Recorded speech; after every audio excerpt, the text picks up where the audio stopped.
Let's turn to the latest on the furor around the rise of anti-Semitism on US college campuses since the 7th of October. Several hundred faculty members at Harvard University have signed a petition asking school administrators not to bend to political pressure to fire the school's president over her congressional testimony. A petition was signed by at least 570 professors and was delivered to the Harvard Corporation, which has the power to fire University President Claudine Gay. The pressure coming after the president of the University of Pennsylvania, Liz McGill, resigned on Saturday. The presidents of Harvard, UPenn and MIT declined to give a definitive yes or no answer when asked whether calling for the genocide of Jews would violate their schools' codes of conduct regarding bullying and harassment, saying they had to balance it against free speech protections and it was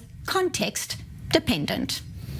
So for more insight, we welcome Asaf. Thank you so much for your time. So should she stay or should she go? This petition is asking the Harvard Corporation not to bend to political pressure here, including pressure to remove President Claudine Gay. Your thoughts? Thank you for having me. It's a pleasure to be here.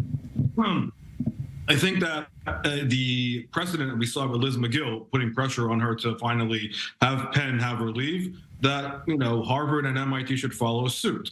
That being said, there is a structural problem that we've seen in general in the academy at large, and what was exposed during these hearings is the rot in the academy at large. You've seen here the use of what is known in the United States as diversity, equity, and inclusion and critical race theory to basically defend racism in the guise of being racist at the same time. So Jews do not fall under that categorization, which is what you saw this kind of semantic use of language or stretching what is of the First Amendment to try to defend their actions by trying to say they're defending free speech while at the same time being racist toward Jews. And I think that the academy at large needs to look very carefully at what they're putting out there, which there's been a structural racism where Jews are not seen as minorities and racism and anti-Semitism is not seen as racism.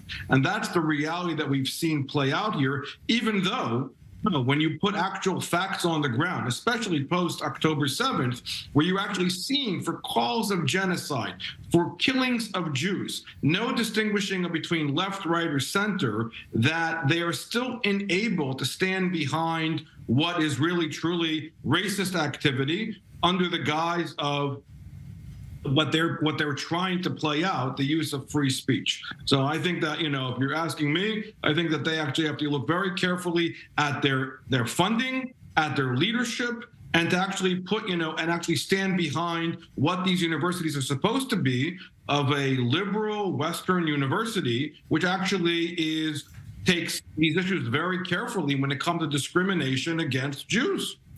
These double standards are certainly quite staggering, and it's 2023. So the University of Pennsylvania confirming that Julie Platt, the chair of the Jewish Federations of North America, will serve as the interim chair of the board. How does she tackle rampant anti-Semitism on every level on campus, not just with students, but also administrators? Talk us through the challenges here.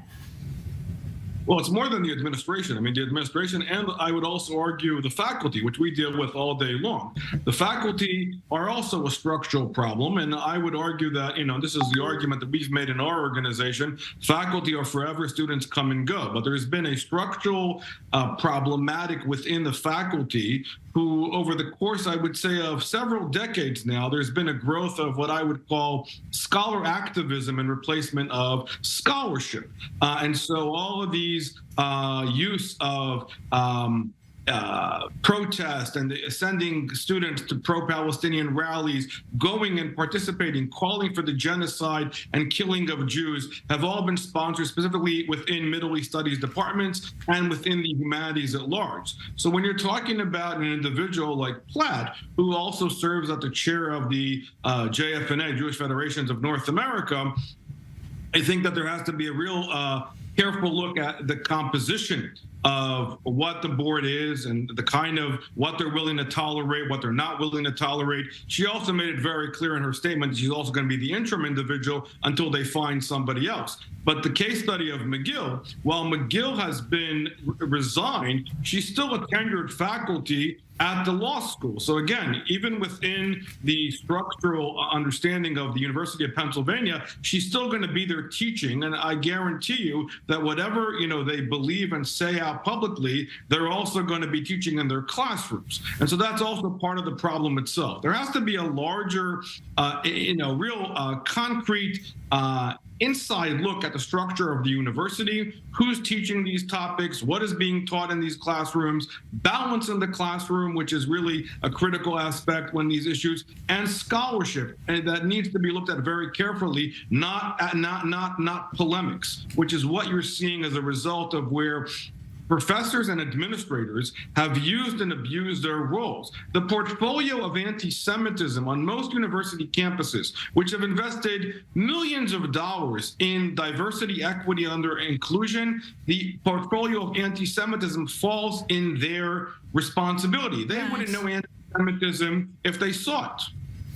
And to think these are the elite campuses in the United States. Many challenges, a long road ahead. For now, thank you so much for your insights. Asaf live from Philadelphia. Thank you for being on I24 News.